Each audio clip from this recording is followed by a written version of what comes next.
Salut à tous, bienvenue dans cette config du mois de juin 2016. Alors ce mois-ci, on va faire une configuration gaming à base de GTX 1070. Donc les nouvelles générations la dernière génération de GTX vient de sortir, donc la 1080 et la 1070. Et donc je me suis dit que ce mois-ci, on va quand même en profiter. Et je vais vous proposer une configuration gaming. Donc c'est vraiment une configuration qui est faite pour du jeu vidéo principalement. À base de GTX 1070, donc qui offre déjà des performances extraordinaires, hein. Ça vous pourrez jouer en Full HD et en Quad HD sans aucun problème. Et ça permettra d'avoir un PC au top de la technologie actuelle, hein, parce qu'on va partir sur un processeur Intel de 6ème génération, avec une carte graphique Nvidia de dernière génération. C'est vraiment, voilà, c'est parfait, j'ai envie de dire. On va commencer tout de suite avec le processeur. Alors, pour une configuration gaming, je suis parti sur le Core i5 6600K. Donc le Core i5 6600K, pardon, rapide présentation, donc on est sur un quad-core, hein, les fameux Core i5. 6600, donc Core i5 de 6ème génération avec des fréquences de 3,5 GHz de base, 3,9 GHz turbo. Et puis le K pour overclockable, donc vous pourrez le faire monter en fréquence sans aucun problème. On est sur de l'architecture Skylake, gravée en 14 nanomètres. Socket 1151. Voilà, c'est un processeur plutôt sympa, hein, support de la DDR3, DDR4, comme tous les corps de 6ème génération. Donc le Core i5 6600K, c'est un processeur qui est parfait pour le gaming. Il est overclockable, donc ça vous permettra voilà, de booster un petit peu votre machine. Pas forcément immédiatement, mais par exemple, si vous achetez un processeur comme ça, vous pouvez dire 2 ans plus tard, vous pouvez essayer de l'overclocker un peu pour gratter un peu de performance et vous remettre à niveau. Ça peut être une bonne idée, donc ça c'est l'avantage d'un processeur overclockable. Un Core i5 parce que les Core i5 sont les processeurs qui sont parfaits pour le gaming. Rien ne sert de partir sur un Core i7 pour faire du gaming. Pour d'autres activités c'est utile, mais pour les jeux vidéo non. Ce qu'il faut savoir c'est que les Core i7 peuvent dans certains cas, alors c'est quand même assez rare, mais il y a certains jeux vidéo où les Core i7 à cause de l'hyper-threading peuvent vous faire perdre en performance par rapport à un Core i5 qui n'a pas justement cette technologie. Donc les Core i5 sont les processeurs parfaits, on va dire, pour le jeu vidéo. Évidemment, un Core i7, ça vous fera rarement perdre en performance, ça vous fera gagner en performance dans toutes les autres activités, mais c'est aussi beaucoup plus cher. Puisque le Core i5 6600K vaut environ 265 euros. C'est un petit peu cher, c'est sûr, pour un simple Core i5, mais au moins on a voilà, ce qui se fait de mieux en termes de Core i5 actuellement. Ensuite, comme carte mère, j'ai choisi la MSI Z170A Gaming M3. Alors c'est une carte mère donc Z170, hein, le chipset, pour pouvoir overclocker notre beau petit Core i5. Z170A Gaming M3, donc une carte mère ATX, de la gamme Gaming de MSI. Donc ça c'est la version la plus petite, hein, parce qu'au-dessus il y a la M5 et la M7. Mais la M3 pour 150 euros, qui est le prix de la carte, est déjà extrêmement bien équipée. Puisqu'on a à ce prix-là, donc on a du port PCI Express, hein, on a deux ports PCI Express 3.0 16X pour faire du SLI, du Crossfire. On a un support bien évidemment de la DDR4 jusqu'à 3600 MHz, du SATA 6 Gb, un slot M2. On a donc, toutes les capacités d'overclocking, de l'USB 3.0. Pas d'USB 3.1 à ma connaissance, par contre c'est ça qui est un petit peu dommage, mais bon pour le prix ça va. On a une très bonne carte son, une très bonne carte réseau, et puis on a tout ce qu'il faut quoi, tout simplement. Donc voilà, c'est une carte assez sympa avec un look très gaming. Et puis comme je disais, pour 150 euros, c'est plutôt une excellente carte mère. Ensuite, on va partir avec la RAM. La RAM, je suis parti sur de la G-Skill Trident Z en 16 Go, donc 2 x 8 Go. Et donc de la DDR4 3200 MHz, K latency 16. Alors là, je me suis fait plaisir sur la RAM, puisqu'on a de la G-Skill, la Trident Z, donc ça s'accordera plutôt bien avec le look de la carte mère. 16 Go, donc 2 x 8 pour pouvoir avoir le dual channel déjà, et puis 16 Go pour avoir suffisamment de RAM pour les années à venir, hein. Ce qu'il faut savoir, c'est que 16 Go pour du jeu vidéo, c'est pas forcément utile. Mais ça peut l'être et ça le sera sûrement dans quelques années, donc autant partir direct sur 16 Go de RAM. Ça vaut à peu près 105 euros, donc c'est un petit peu cher, mais au moins là on a de la très bonne RAM. En plus, c'est de la 3200 MHz, donc c'est de la RAM qui est quand même plutôt assez rapide. Et donc c'est de l'excellente RAM de chez G-Skill. Ensuite, on va partir avec la carte graphique. La carte graphique, la fameuse GTX 1070. Et j'ai choisi une GTX 1070 Gaming X 8 Go de chez MSI. Alors la Gaming X, apparemment c'est une excellente carte graphique. Z Alors la Gaming X, il paraît que c'est une excellente carte graphique selon les tests. On a 8 Go de GDDR5. On a donc une puce GP104, hein, donc la fameuse puce Pascal en tant que processeur graphique, qui est un excellent processeur graphique avec une fréquence de 1607 MHz de base, 1797 MHz turbo. Les 8 Go de GDDR5 sont interfacés en 256 bits et tournent à 2000 MHz. On a voilà, une carte graphique qui sera excellente puisqu'on a à peu près les mêmes performances que la GTX 980 Ti, qui était une excellente et qui était d'ailleurs la carte graphique la plus puissante il y a encore quelques semaines. Depuis, elle est dépassée, et donc autant vous dire que c'est une excellente carte graphique. Surtout qu'elle a un TDP de 150 watts, donc théoriquement elle ne doit pas consommer plus de 150 watts. Faut compter, on va dire 180, parce qu'il y a toujours une marge entre ce qui est annoncé et la conso réelle. Mais voilà, on va dire ouais, 150 watts de TDP, c'est plutôt une carte graphique raisonnable en termes de consommation. Donc voilà, bon après c'est une carte que je vous laisse découvrir, hein, mais en tout cas, voilà, il n'y a pas de doute que cette carte sera excellente, et ce sera d'ailleurs, je pense, l'un des best-sellers, la GTX 1070, comme l'a été la GTX 970. Je pense que c'est une carte qui risque de très bien se vendre, parce qu'en même temps, là, vous pouvez jouer à tous les jeux, hein.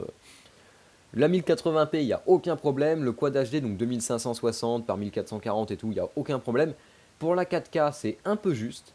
Euh, ça peut, ça dépend des jeux. Pour des petits jeux, on va dire ça passe. Mais après, il ne faut pas espérer jouer à des grands jeux de malades, là, les jeux dernière génération et tout en 4K.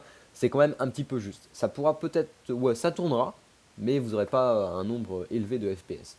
Mais c'est quand même une excellente carte graphique. Par contre, le prix est un petit peu, comment dire, élevé puisqu'on est à 540 euros.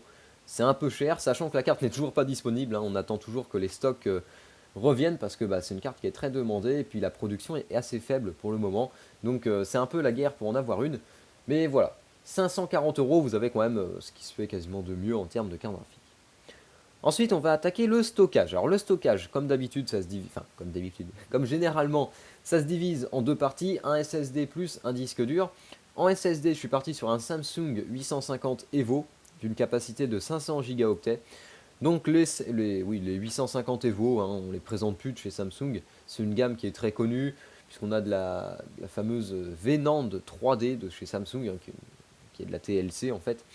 500 Go, donc ça permettra de stocker Windows, les programmes et même certains jeux vidéo. Les débits annoncés sont de 540 mégaoctets en lecture et 520 mégaoctets en écriture. Donc ça sature tout simplement l'interface SATA 6 gigabits seconde, hein, parce que ce sont quasiment les débits maximum du SATA actuellement.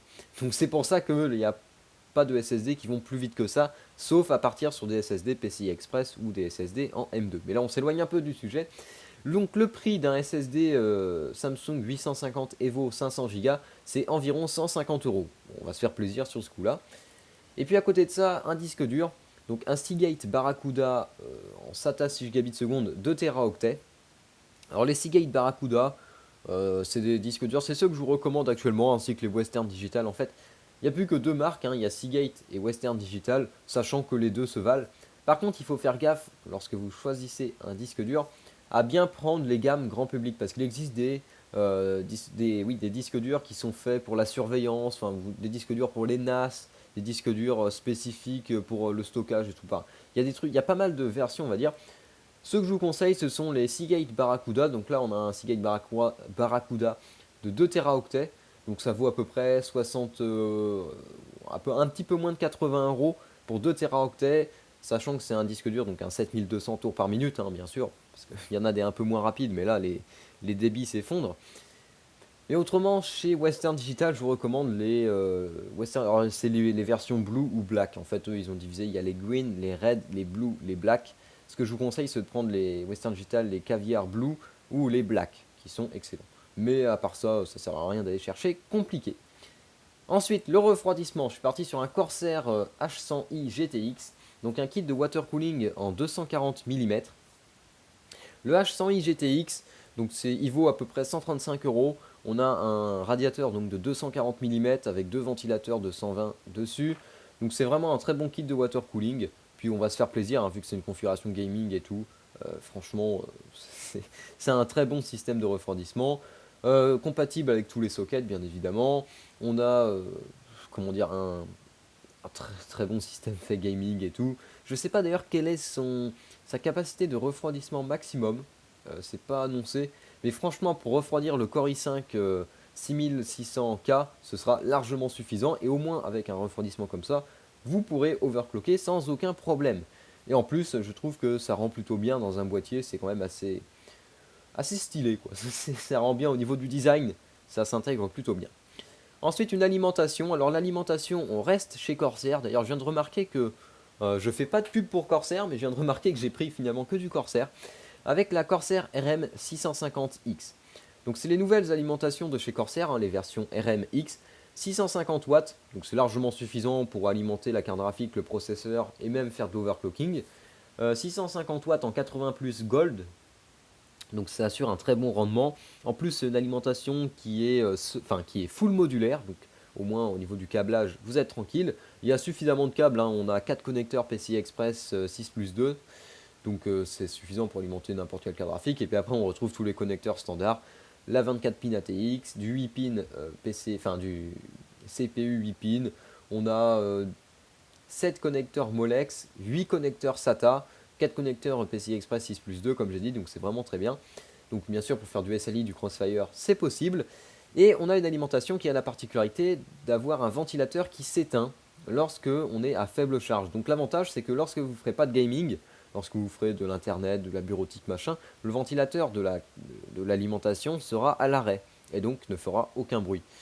Ça c'est quand même je trouve quelque chose d'assez sympa. Elle vaut à peu près 120 euros.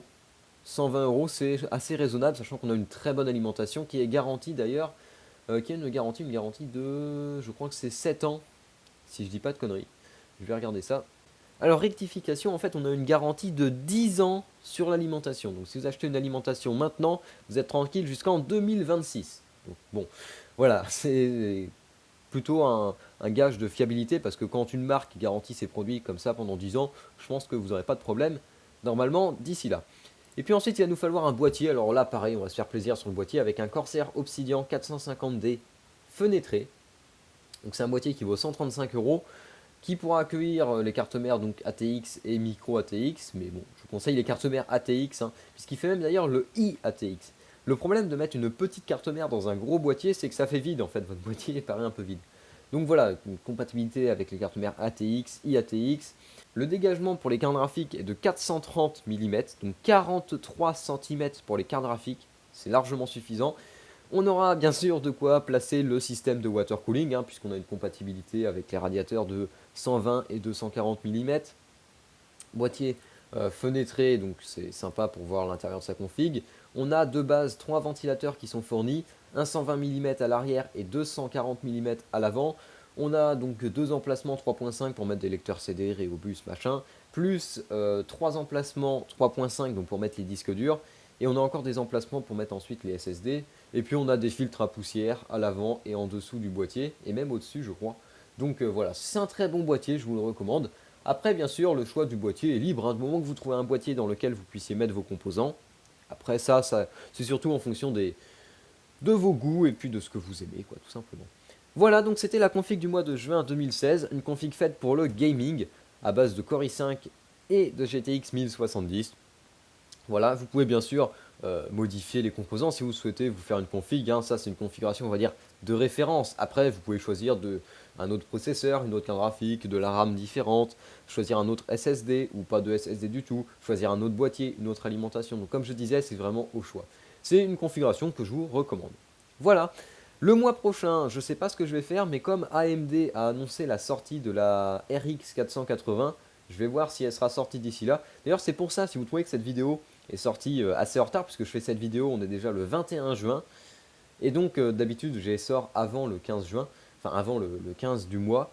Si vous trouvez que j'ai attendu avant de faire cette vidéo, c'est tout simplement parce que je voulais voir ce que ça allait donner au niveau des GTX 1070 et 1080. Est-ce que les prix allaient bouger? Est-ce que la disponibilité allait être meilleure? Parce que là, pour le moment, les GTX 1070 et 1080, c'est très dur de s'en procurer. On n'en trouve quasiment pas. Voilà, donc voilà. Le mois prochain, je verrai ce que je vais faire. En attendant, je vous dis salut à tous. Si vous avez des questions, vous pouvez les poser en commentaire. J'essaierai d'y répondre. Voilà. Salut à tous et à la prochaine.